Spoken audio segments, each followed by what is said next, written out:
This is Bill Leverton, News Center 10, on the Arizona Road. Keith is ready to start down.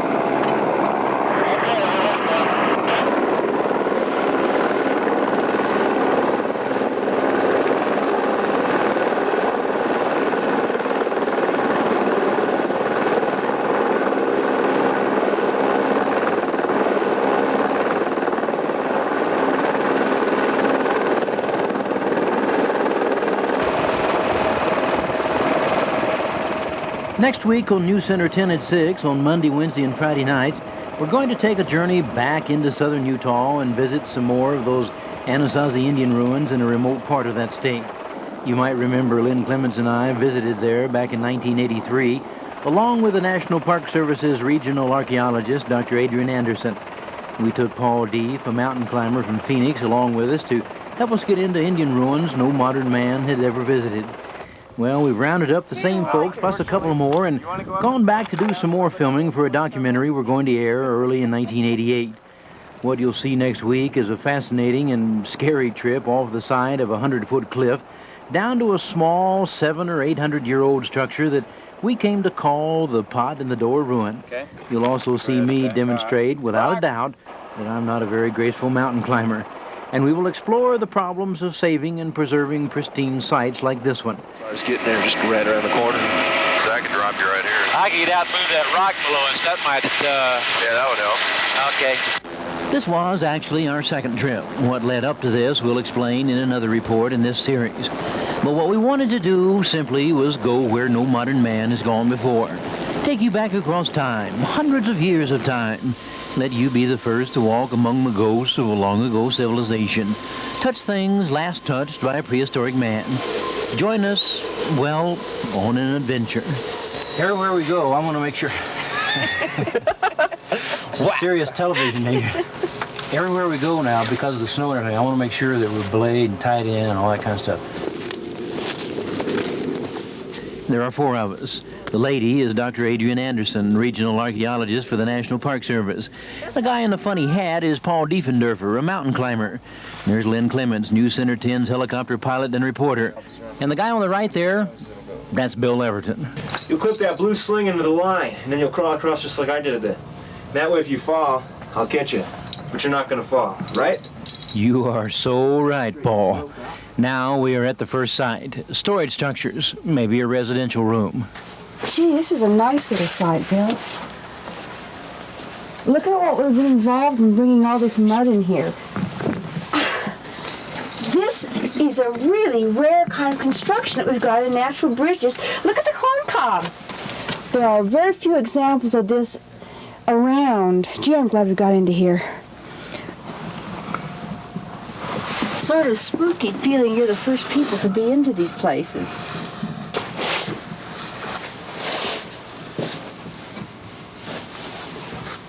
How long has it been since somebody's been in here?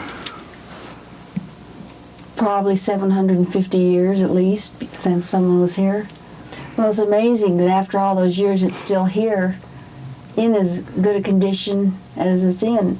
Absolutely all natural materials, none of our synthetics, none of our steel and copper and reinforced concrete, rebar, etc. And the buildings stand a lot longer than many of our modern buildings. 700 years. At least. Are you sure this is all okay? Okay. I mean, this costs 6 tickets at Disneyland. I'm not too enthused about it myself. Okay. Move back a little bit more. Oh, Bill, look at this pot. Look at this. Now, Bill, this is the kind of thing that you find in sites that haven't been vandalized. But we're going to take it out and look at it and then leave it here. We can get it out without breaking it. It's probably a type of pottery we call Moenkopi corrugated. It's a household utilitarian ware. It's blackened. It's been sitting on the fire. The last person to touch this pot was probably an Anasazi lady. A gentle touch then, across the centuries. Where did they all go? Well, Bill, the Anasazi that live in this area are probably the ancestors of today's Hopi Indians.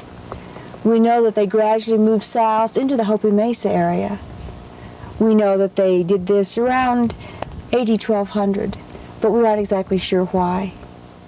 There is a heavy silence hanging over this land, an 800-year-old silence.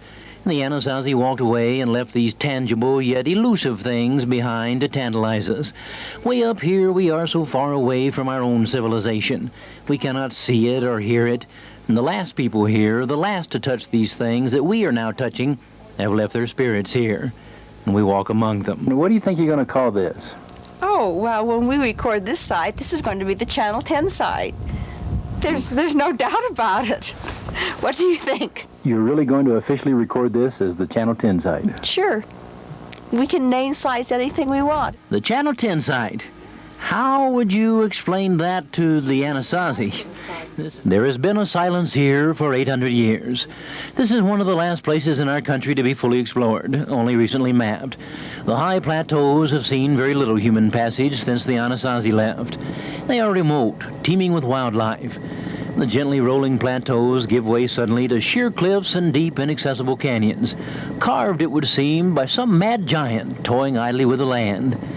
Although archaeologists know where thousands of the ruins left behind by the Anasazi are, left behind 700 or 800 years ago, the remoteness of this part of southern Utah has kept them from completely mapping hundreds of other sites that are out here.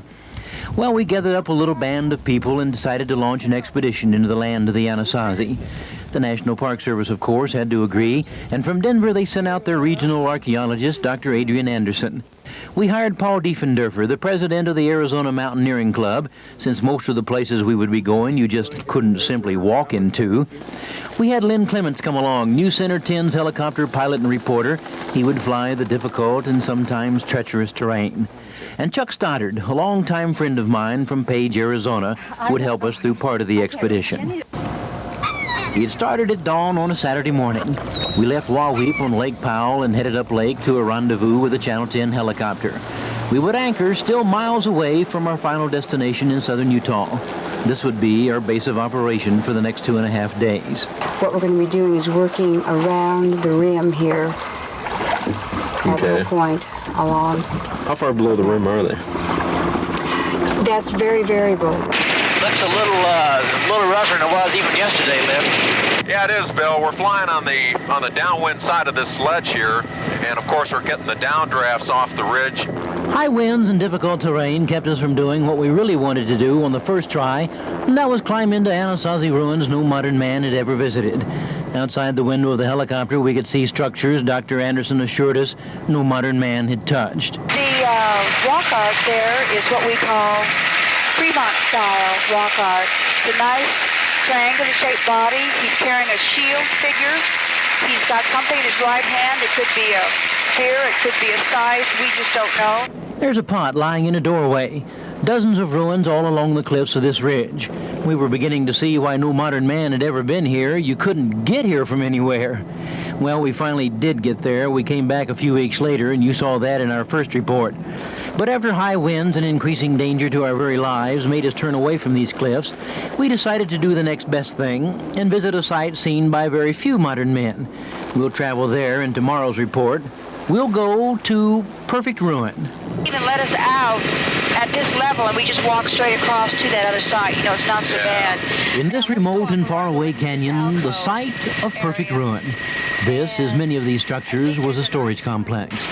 Just this last summer, Park Service folks took their first look at ruins in this canyon, ruins that have probably been seen by the barest handful of modern-day men. How's the skid looking? Looks pretty good. Going down. Getting to these ruins is not easy. They are far away, helicopter landings are tricky, and whatever the Anasazi used to get into their structure is long gone. Although only 15 feet up to that ledge, it requires a technical climb. Dan, I don't know how the hell you got up here, to tell you the truth. Let's see. Went right with his hand, I think. Yeah, he was over further to the right. Your foot up to that next one if you can go all the way. It's left about 6 more inches. There you go.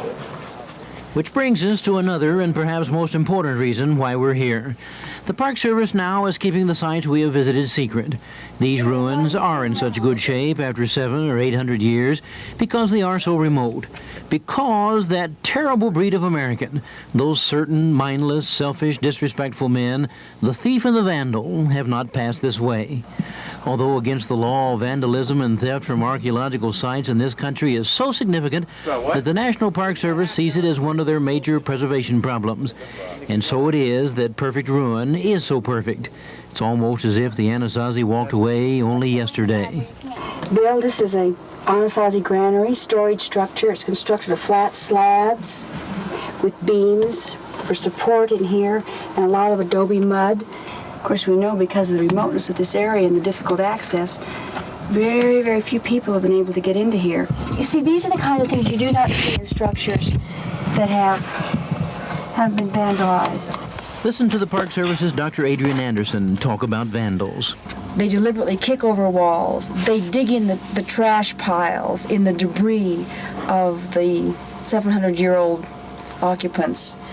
They urinate on rock art. They what?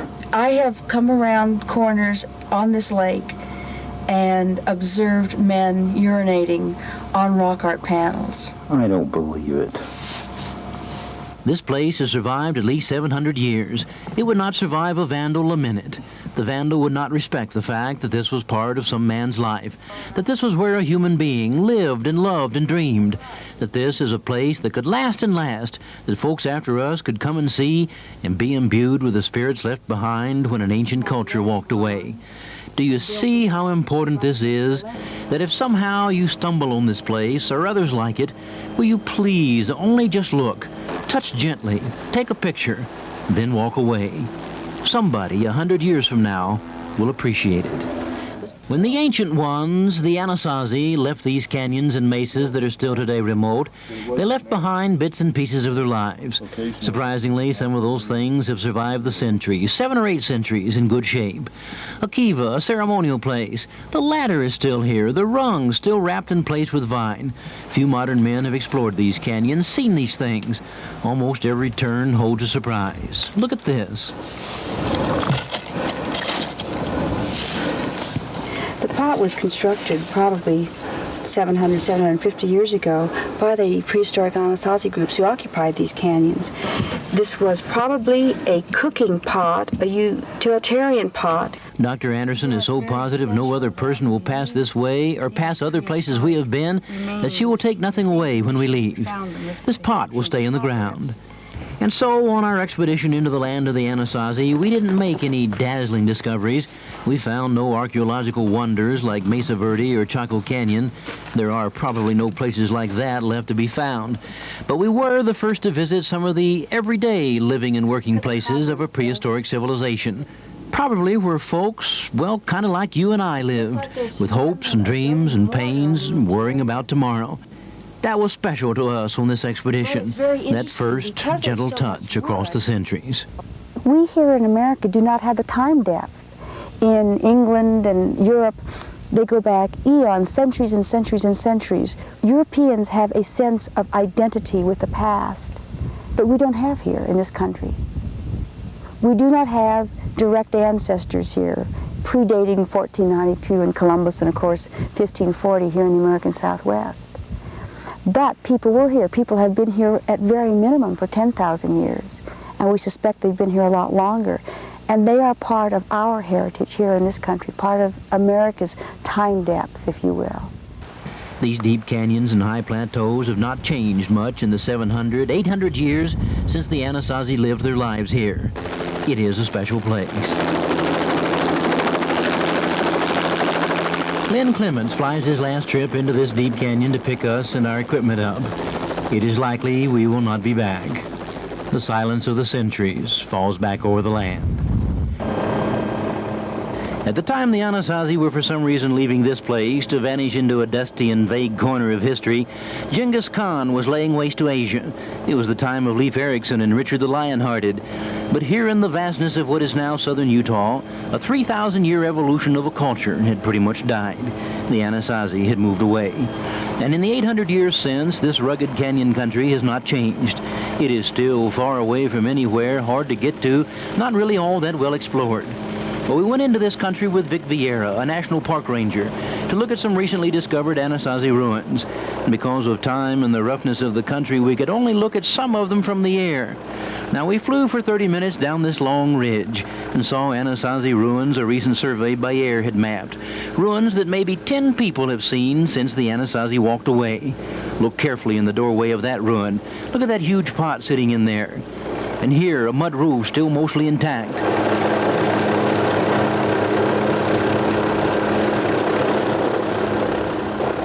Over there, a large pictograph. What does it mean?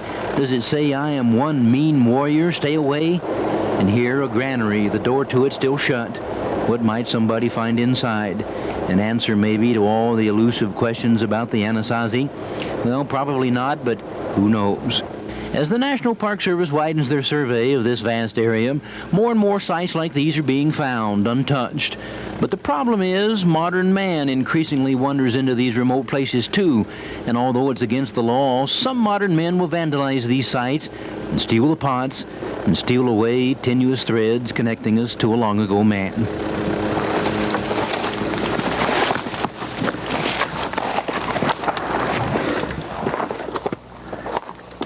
Well, it's just recently been found, approximately a month ago.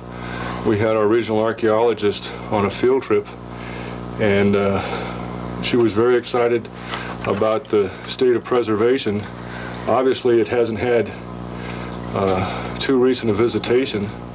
In our report on the 6 o'clock Wednesday evening news, Vic Vieira takes us on a hard climb to a religious site of the Anasazi, another place undisturbed for 1,000 years. When the Anasazi left these canyons, it would still be 200 years before Columbus discovered America, and 3,000 years of cultural evolution disappeared. National Park Ranger Vic Vieira and my friend John Shopman and I flew by helicopter into what is still a rugged and remote part of the world here in southern Utah, to where an Anasazi religious site has recently been discovered. From where the helicopter can land, it is still a tough climb up to a ruin that has not been touched by modern man. It was apparently an Anasazi dwelling that had been converted to religious use. We had our regional archaeologist on a field trip, and she was very excited about the state of preservation. Obviously, it hasn't had too recent a visitation. The entire canyon she is going to nominate as an archaeological district because of its significance. There's no graffiti, no signs where Joe loves Mary or the Smiths, 1978, what have you. You have to be excited by where we are and what we're seeing. It is probable that when the echoes of that last religious rite died away on the canyon walls, there was 1,000-year silence in this empty place. Nothing has been disturbed. The ladder leading into the kiva still has the vine wrappings holding the rungs. The roof rafters are still in place, corn cobs from an ancient crop on the ground, corn grinding bins, and down on the canyon floor, evidence of other dwellings and farming. From way up here, maybe some old holy man communed with the gods about finally leaving this place. So we're standing around where somebody left here about 1,000 years ago, and isn't that neat? The place is still standing.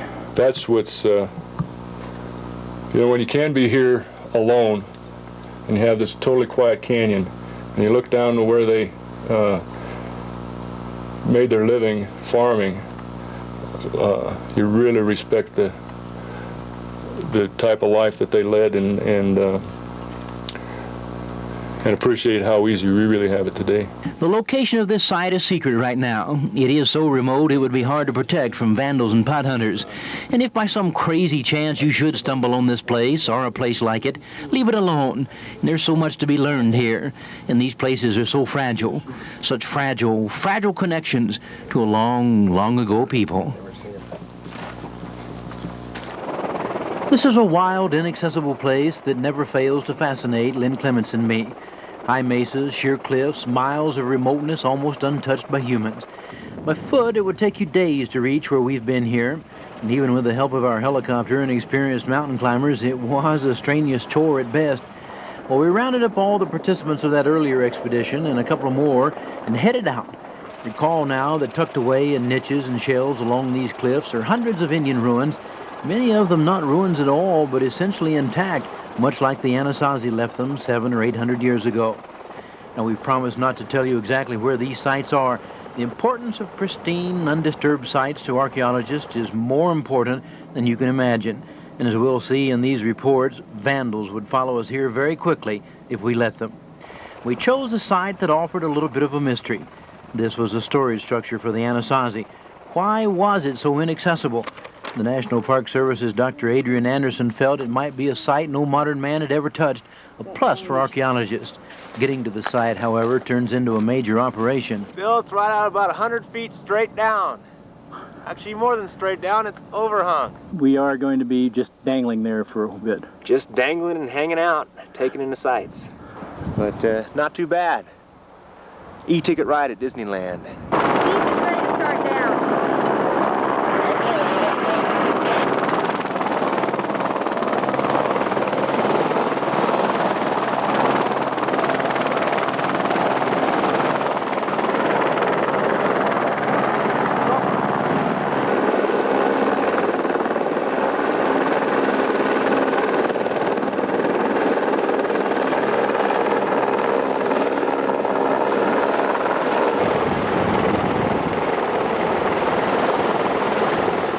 Down, and Paul Deef makes it look easy.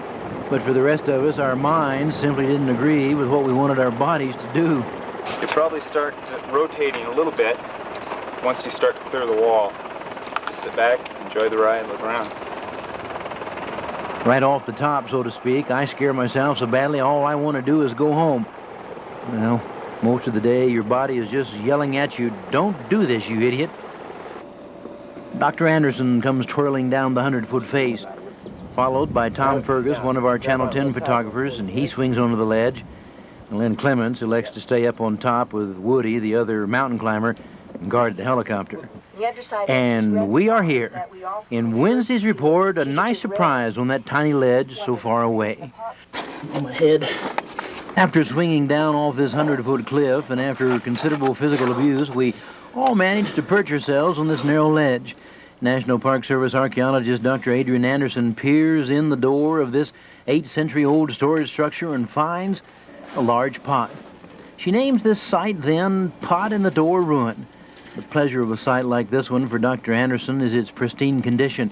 It has apparently not been disturbed since some ancient man turned this pot upside down and walked away, along with all the members of his people they call the Anasazi. There's a big hole on this side that's been broken prehistorically and some cracks. It looks also that like they tried to repair it. It's got some rosin in the cracks over on this other side. It's very typical of the kinds of storage vessels that are found around here. Usually we find them in fragments because the sites have been so vandalized. This is very, very rare. Even though it is broken, it's a marvelous specimen. It's incredibly inaccessible. That's one of our big questions. Why did they feel the urge to build in these types of locations? Obviously they could get into it, but at what risk and at what cost? And why? We don't know. Sites like this are rare and give archaeologists the opportunity to map and look at things exactly the way they were left. There are a few well-intentioned citizens who, if they came this way, would drag this pot out of here and take it to the nearest park office, thinking they've done a good deed. But actually, they have not. And all too many others would simply steal this pot and take it away. They are the dark side of any attempts to preserve a thousands of years old heritage such as we see here in such pristine condition. More on that in Friday's report. It is a land encompassing thousands of square miles of the Southwest that even today is remote. Country that few people really know and fewer travel in. Over a period stretching far, far back in time, thousands of years back in time, man has lived and passed this way and then disappeared into the dust of the centuries. There are all the places out there where he lived, splendidly preserved, that tantalize and tickle the imagination.